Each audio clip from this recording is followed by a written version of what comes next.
Assalamualaikum warahmatullahi wabarakatuh. Mudah-mudahan anak-anakku yang Bapak banggakan ya selalu berada dalam kesehatan, selalu berada dalam lindungan Allah Subhanahu wa taala. Anak-anakku, agama Islam yang kita yakini merupakan agama yang sangat sempurna ya, mengatur seluruh kehidupan umatnya.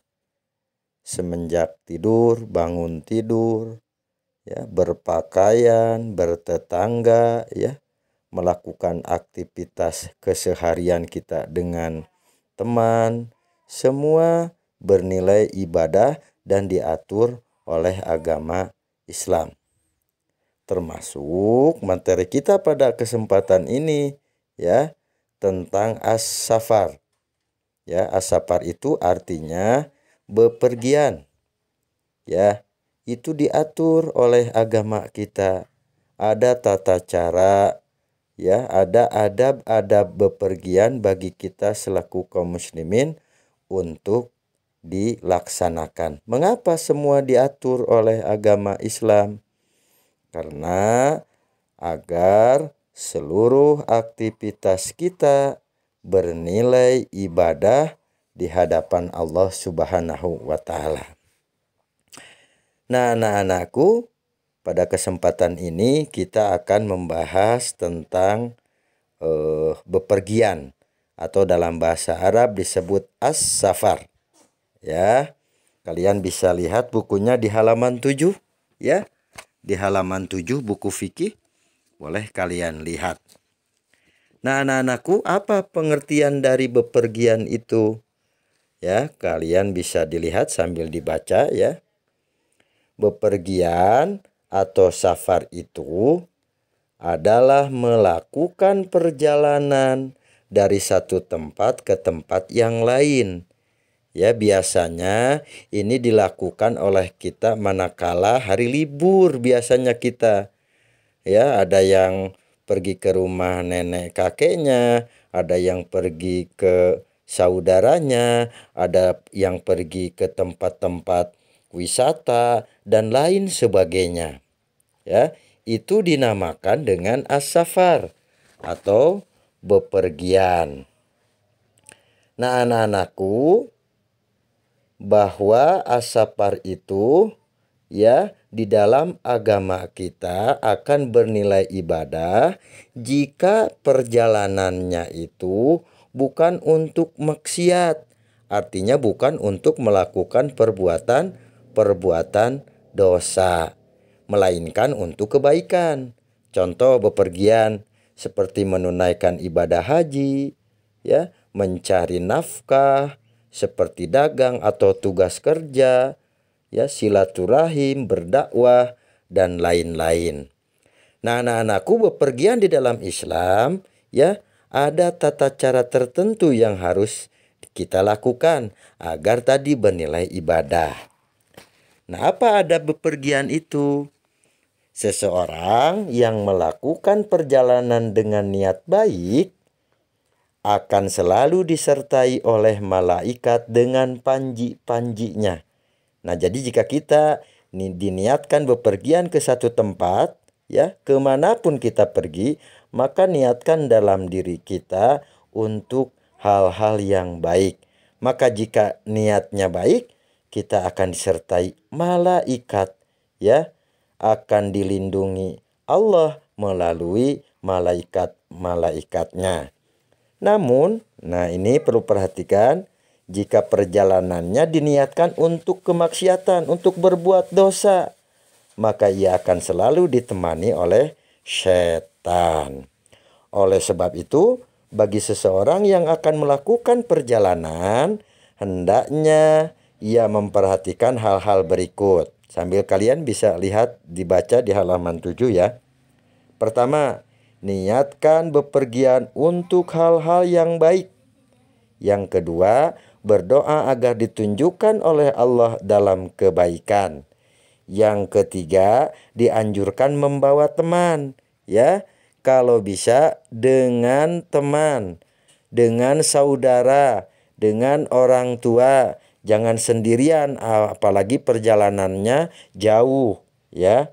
Kemudian yang keempat, meminta izin terlebih dahulu kepada keluarga dan kerabat, serta minta didoakan dan mendoakan mereka. Jadi kita minta izin dulu kepada orang yang berada di rumah. Dikhawatirkan ya ada yang mencari kita, ya, mereka tidak tahu kita ada di mana. Ya, oleh sebab itu maka minta izin dan meminta doa kepada mereka. Doakan, aku akan pergi ke satu tempat, mudah-mudahan selamat. Itu minta doa kepada mereka. Kemudian yang terakhir, persiapkan bekal secukupnya. Ya, baik itu perbekalan berupa makanan atau perbekalan berupa uang. Nah, anak-anakku, kemudian Rasulullah mengajarkan kepada kita ketika kita dalam bepergian, ya, ada doa keluar rumah. Kalian pasti hafal. Ini doanya tuh paling bawah di halaman 7, ya. Rasul mencontohkan kepada kita ketika kita akan bepergian kemudian keluar rumah, maka ketika kita keluar rumah, doanya adalah Bismillahi tawakkaltu 'alallahi la haula wala quwwata illa billah. Nah, artinya kurang lebih dengan nama Allah aku bertawakal kepadanya. Tidak ada daya dan upaya juga kekuatan kecuali dari Allah. Yang kedua, ketika kita sudah membaca doa keluar rumah, kemudian kita menggunakan kendaraan, menaiki kendaraan, apapun itu kendaraannya, mau sepeda motor, mau mobil, mau bis, dan lain sebagainya, maka doanya adalah Subhanalladzi sakhkhara lana hadza wa ma kunna lahu muqrinin wa inna ila rabbina lamunqalibun. Artinya, Maha suci Allah yang telah menjinakkan ini kendaraan bagi kami yang sebelumnya. Kami tidak bisa menguasainya. Kami kembali kepada Tuhan kami.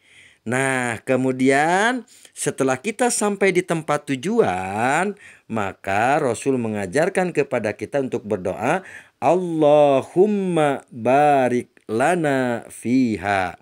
Artinya, ya Allah, berkahilah kami di tempat yang kami tuju. Nah, anak-anakku yang dimuliakan oleh Allah, kemudian di dalam perjalanan Allah memberikan rukhsah kepada kita. Apa rukhsah itu? Keringanan dalam melakukan ibadah.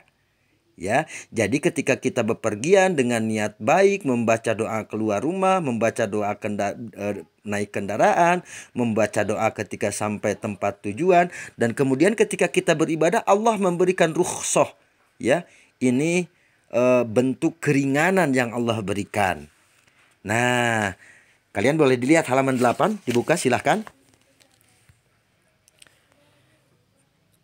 Pada dasarnya, agama Islam adalah agama yang selalu memberikan kemudahan dan keringanan kepada pemeluknya, agar senantiasa mampu melaksanakan seluruh perintah-perintahnya dalam situasi dan kondisi apapun. Ketika dalam keadaan bepergian, Allah memberikan rukhsah atau keringanan kepada hambanya dalam berbagai hal. Nah, ketika kita dalam bepergian, maka Allah memberikan rukhsah keringanan dalam beribadah. Apa keringanannya itu? Dan apa tujuannya? Tujuan Allah memberikan keringanan kepada kita agar dalam situasi dan kondisi pun kita tidak boleh meninggalkan ibadah. Ya, termasuk sholat. Tidak boleh ditinggalkan dalam keadaan bepergian. Ya. Nah, ini apa saja rukhsah atau kemudahan yang Allah berikan? Pertama, tayammum sebagai pengganti wudhu. Nah, ini adalah rukhsah nih. Kita boleh bertayamum ketika bepergian. Tayamum adalah menyapu muka dan 2 telapak tangan sampai pergelangan sebanyak 1 kali dengan tanah yang bersih untuk menghilangkan hadas. Tayamum bisa dilakukan oleh orang yang sakit, orang yang sedang dalam perjalanan walaupun ditemukan air, dan orang yang tidak mendapatkan air untuk berwudu atau mandi setelah berhadas kecil atau berhadas besar. Nah, jika kalian dalam perjalanan ya hendak melaksanakan sholat ya, kemudian kalian bisa wudunya diganti dengan tayamum walaupun kalian menemukan air ya. Kalian misalkan di rest area mau sholat ya, kemudian di tempat wudu ngantri banyak orang, boleh kalian bertayamum. Silahkan, tidak apa-apa, karena ini adalah bentuk rukhsah, kemudahan dari Allah Subhanahu wa ta'ala. Nah, kemudian yang B, sholat bisa dijamak dan bisa dikosor. Nah, di dalam bepergian maka kita bisa menjamak dan mengkosor sholat. Apa menjamak itu? Menjamak itu menyatukan 2 sholat wajib. Atau dikosor, apa mengkosor sholat itu? Adalah memendekkan jumlah rokaat sholat ya, yang 4 rokaat menjadi 2 rokaat.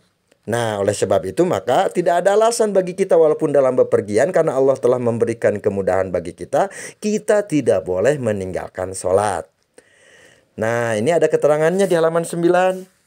Begitu pentingnya sholat 5 waktu sehingga nih, dalam keadaan apapun kaum muslimin wajib melaksanakannya, meskipun cara mengerjakannya itu diberikan kemudahan oleh Allah dengan cara menjamak atau dengan cara mengkosor sholat wajib dalam 1 waktu.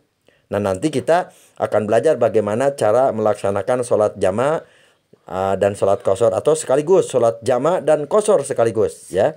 Nanti kita akan belajar. Kemudahan yang diberikan Allah itu tidak berarti boleh disalahgunakan, sebab sholat wajib boleh dijamak dan dikosor hanya pada situasi dan kondisi tertentu saja, seperti hanya boleh dilakukan pada saat bepergian. Nah, saat bepergian kita boleh menjamak dan mengkosor, tetapi ingat, ketika kita berada di rumah, tidak dalam bepergian, kita tidak boleh menjamak dan mengkosor sholat. Nah, anak-anakku, kemudian apa lagi?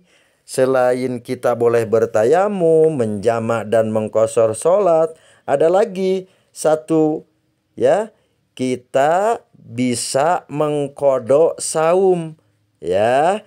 Nah, artinya ketika di bulan Ramadan kemudian kita melakukan bepergian yang jauh ya, dikhawatirkan lapar, haus dan menimbulkan sakit, maka kita boleh berbuka. Tetapi ingat, ketika kita buka, dihitung berapa kali kita bukanya pada saat perjalanan. Nanti yang batalnya itu diganti di hari yang lain. Nah, saum di bulan Ramadan merupakan saum yang wajib hukumnya bagi kaum muslimin dan muslimat yang sudah terbebani atau yang sudah baligh, yang sudah dewasa. Barang siapa yang meninggalkannya dengan sengaja tanpa ada alasan yang dibenarkan, maka ia akan mendapatkan sanksi yang berat dari Allah Subhanahu wa ta'ala. Nah, saum Ramadan merupakan rukun Islam yang keempat. Namun bagi seseorang yang sedang bepergian, ia mendapatkan rukhsah atau keringanan untuk iftar. Apa iftar itu? Iftar itu berbuka, tetapi ia harus menggantinya di hari yang lain. Sebagaimana Allah mengatakan di dalam surah Al-Baqarah ayat 184, ya, Allah mengatakan, a'udzubillahi minasyaitonirrajim, ayyaman ma'dudat faman kana minkum maridun aw ala safarin fa'iddatum min ayyamin ukhar. Yang artinya yaitu beberapa hari tertentu, maka barang siapa di antara kamu sakit atau dalam perjalanan, lalu tidak berpuasa atau saum, maka wajib mengganti sebanyak hari yang dia tidak berpuasa itu pada hari-hari yang lain. Nah, anak-anakku, kemudian apalagi kemudahan yang Allah berikan pada saat perjalanan? Tadi pertama boleh bertayamum walaupun ada air. Yang kedua boleh menjamak dan mengqashar sholat. Yang ketiga kita boleh berbuka saum tetapi harus diqadha di hari yang lain. Kemudian yang keempat nih, kita boleh melakukan sholat di dalam kendaraan. Nah, jika kendaraannya tidak berhenti di masjid atau di rest area, maka kita boleh melaksanakan sholat di dalam kendaraan. Bagaimana caranya? Nah, rukhsah bagi orang yang safar atau dalam bepergian selain bisa menjamak, mengqashar sholat dan tayamum, juga bisa melaksanakan sholat di dalam kendaraan yang sedang kita tumpangi. Melaksanakan sholat di dalam kendaraan tidak perlu menghadap kiblat sebagaimana syarat sahnya sholat, namun menghadaplah kemana kendaraan kita sedang melaju. Adapun bacaan-bacaan sholat di dalam kendaraan sama seperti kita melaksanakan sholat secara sempurna. Bagaimana caranya? Nah, caranya adalah sebagai berikut. Kalian boleh dilihat di halaman 10.